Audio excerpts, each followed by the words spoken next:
एक रात 3 बजे मेरे बेडरूम की खिड़की, जो कि दूसरी मंजिल पर है, के बाहर चमकती रोशनी और धूप की तेज गंध थी।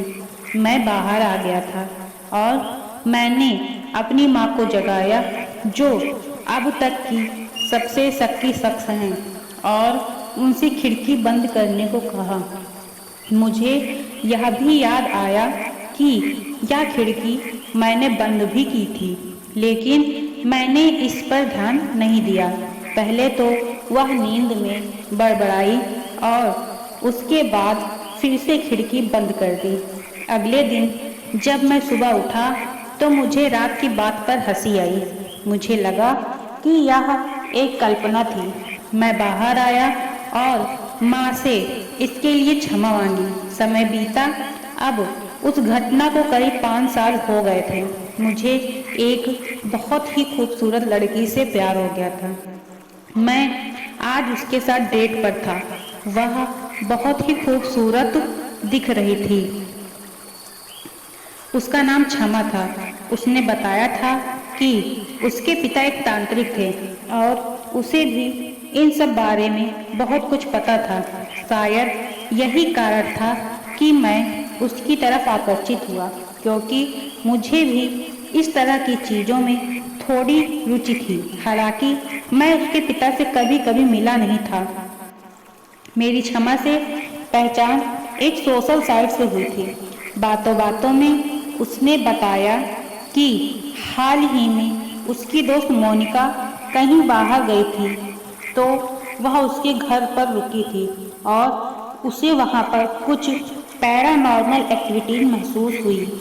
मैंने जब मोनिका से इस बारे में बात की तो उसने बताया कि हाँ, कुछ दिन पहले वहाँ कुछ डरावना हो रहा है।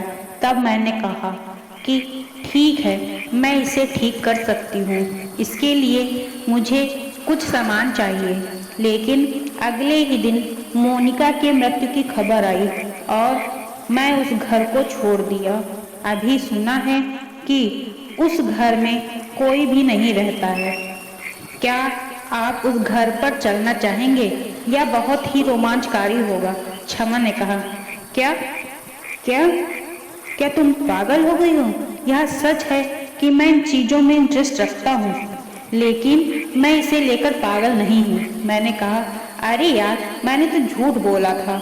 उस घर में कोई भूत वगैरह नहीं है, लेकिन वह रूम अभी खाली है और वहाँ हमारे और तुम्हारे अलावा कोई और नहीं होगा। क्या ख्याल है? क्षमा के इस कातिलाना अंदाज पर मैं फिदा हो गया और वहाँ जाने को तैयार हो गया।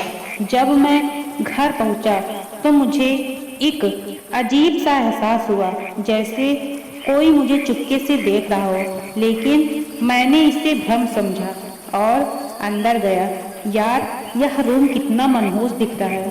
कितने दिनों से खाली है यहाँ? मैंने क्षमा से पूछा। बस कुछ दिनों से ही, क्षमा ने छोटा सा उत्तर दिया। हम बेडरूम में आ गए। हमने वहाँ एक लंबा किया।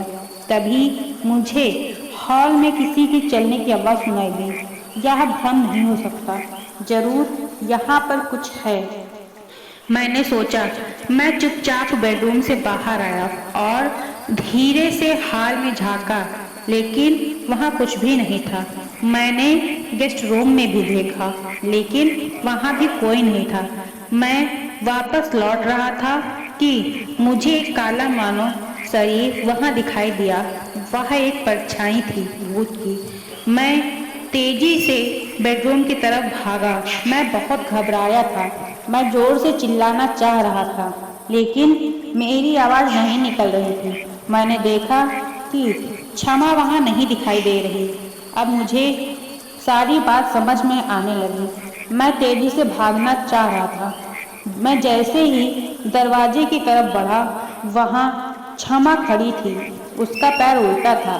वह सफ़ेद गाउन पहने हुई थी और उसके मुंह से खून निकल रहा था। मैं बहुत बुरी तरह डर गया। मुझे लगा कि अब मैं नहीं बच सकता। मैंने यहाँ आकर यहाँ क्यों?